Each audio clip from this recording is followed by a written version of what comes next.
So apparently he's got some upper level Charles Xavier shit going on that he can't control. Hey guys, welcome back to We Watch Movie. I'm Jay, this is Mike, and this is also the Bob Vila show because we're both wearing plaid. We're going to show you how to make wood. There's trees. Get it? We watched a movie. Yeah. We watched a movie. We watched it. We watched a movie. Yeah. You know what? We did a review. We watched a movie. Insidious was a movie that came out in the early years of 1900 and scared the fuck out of people wearing long john silver pants. I went to see this movie. I went to see this movie, man, with my wife when it came out, and I didn't really hear a lot about it. I just saw a couple previews. I thought it was gonna suck, and I said it as soon as the fucking opening comes up. God, Dude, it's like it's that it zooms into that house, and then that door slams. It's like Insidious. It's like Yeah. I was like, oh fuck.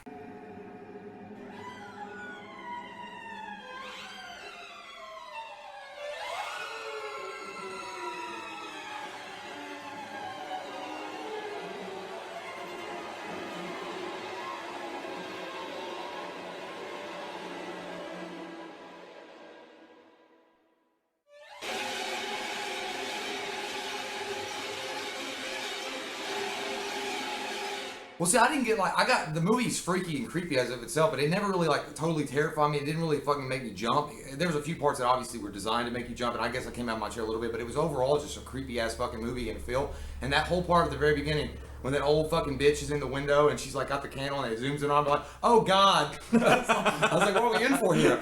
And then with that, and then the music score itself, it gets you in that feeling. The whole thing feels and sounds like a fucked up carnival ride. Yeah. So this is spoiler review, just so you know. We're just gonna go through. I mean, if you haven't seen it by now, who the fuck are you? We don't like you. I don't like you. And the things that you do. But I do like you because we're the Bob Vila show. So yeah. This is a hammer. But I mean, what happens? And apparently, Darth Maul didn't die because he's alive and well stalking little boys. Speaking of which, best scares ever, by the way. I don't know, maybe I'm alone in this, but this scene, particularly right here, every single time I watch it, even though I know it's coming, I forget. It lulls me into a sense of nothingness. Yeah. And then all of a sudden that comes up and I'm like, ah, fuck! I can still hear that voice.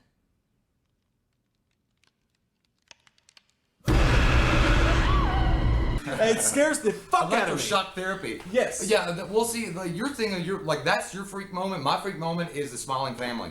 When he goes into the further, the afterlife part of it, whatever it is, the dream world, to rescue his son, and that smiling family's sitting there with the gun, and the girl shoots her family, and then he turns around and looks up and says, "You never turn your back on family. That's fucked up." And he turns back and they're going, "Ah!" I was like, "No way!"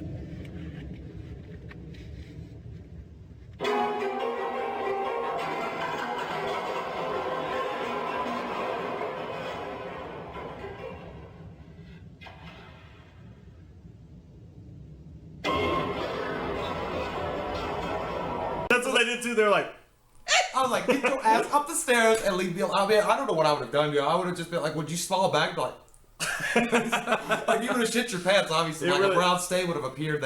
Maybe their smiles would have turned into scowls, but I don't know. But that part creeped me the fuck out because everything else in that movie was just overall creepy, but that part scared me. All the shit in the house creeped me out. Like when the baby monitor's going off and he's like, whatever he's saying on the baby monitor. He's talking on the baby monitor and she goes upstairs and that Bagul, basically, it's the same exact monster that was Bagul in Sinister, standing behind that thing and he's just like...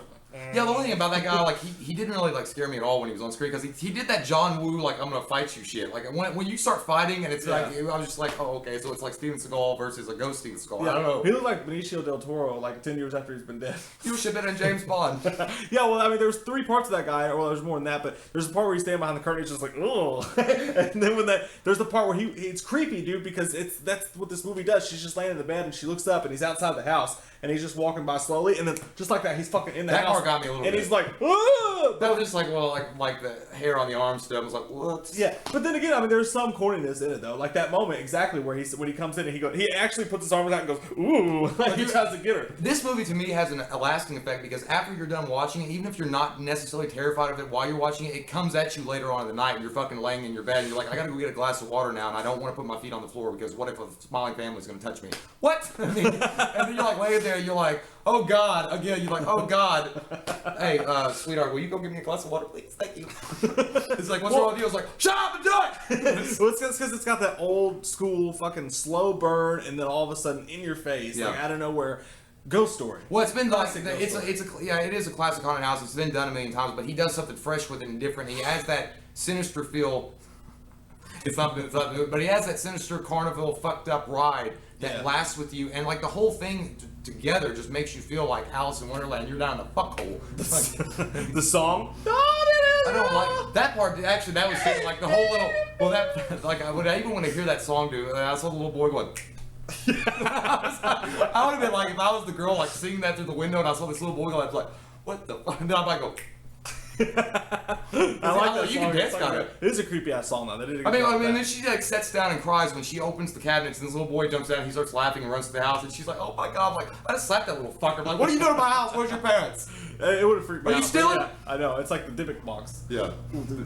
They bring in this whole thing, and a lot of people I've heard them say, like, I was on board with the movie until the words astral projection were mentioned. Like, but it's original. I mean, it is original. I haven't heard it before. They brought. You didn't astral project as a kid? I have It makes before, me but I didn't think want of to say those anything. I didn't want to be weird about it. It makes me think of astro pops. You remember those pops that were pointy at the top and they got wider as they went down? Oh yeah, And they were different colors? I have no idea. That's what it reminds me And of. then, you know what you're saying, though, like the whole thing, That interjected just a whole new movie. the whole astral projections, I never heard of. I mean, that seemed like a logical thing because he had to go into this further, rescue his son. So obviously, how are you gonna get there? You got to dream yourself there. So the only thing I don't get, there's little inconsistencies in it, but I mean, I'm not gonna worry about magnifying, glassing it, and saying, well, that part right there is a poopy reason why that poopy reason happened. So I'm just saying, yes, overall the whole movie wasn't original. No, it's been done before, but it has a different take on it. But there are certain elements of it that are original. They made it original by doing it their own way. And it's been a while. The bitch puts on a gas mask before she does a seance. That shit's That never might have been happened before. that might have been the red card for me in soccer when if I was like actually using the psychedelic and she was like, okay, I'm gonna do this. I'm like,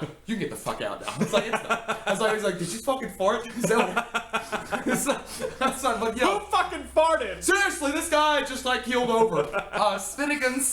This whole story of the movie is really good. That was the whole thing that I loved about it, was that it's a horror movie, yes, but he doesn't just say it's a horror movie. Let's make a quick little slasher, a quick little jump in your pants seat, and we'll leave it as that, and that's it. He actually said, let's make a good story that people are going to talk about, that it's going to be fun, and it's going to be energetic, and it's going to be paced well, and that you can actually follow and be like, that's an awesome little thing that they did right there. That's what I like the best. Absolutely. It's my favorite James Wan film to this point. I thought you were going to say your favorite James Bond. Bond. He was in the background somewhere. What did you think about the very, very ending? The jump scare ending? Like the So yeah, I didn't. Oh, that part. Yeah, when she goes, like when she's taking pictures of it, that was badass. I actually like that part. When apparently the second one's going to pick up right where they left off. that was the best thing. The director actually said that not many movies have ever done it. Literally, it's called Chapter 2 because right at that scene ends, the new one begins. I've heard of a movie that did that before.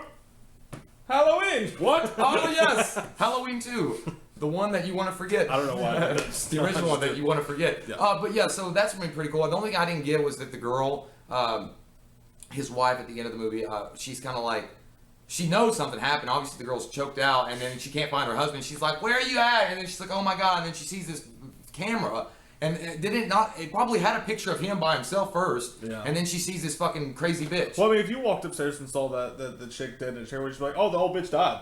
She just died because all this crazy shit that's been going on. Well, I'm not called. I think she had like she was like this though. I might call 911. Yeah, maybe. It's like, are you dead? She's like, John.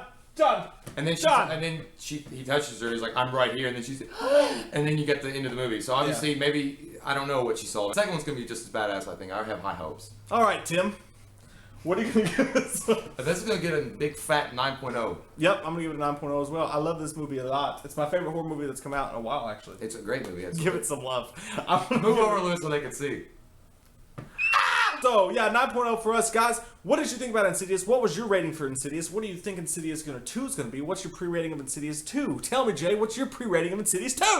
8.5 to 9.0. Woo! High hopes. I think it's going to be about a 7.5. Wow, well. I don't have high hopes. The previews lower look okay. expectations. As much as I love this movie, I got a bad feeling. I gotta have hopes. I got a bad feeling. 7.5 is my hopefulness. But, yeah, so I'm Mike, he's Jay, and we'll see you guys next time on Dark Fight! We watched a movie.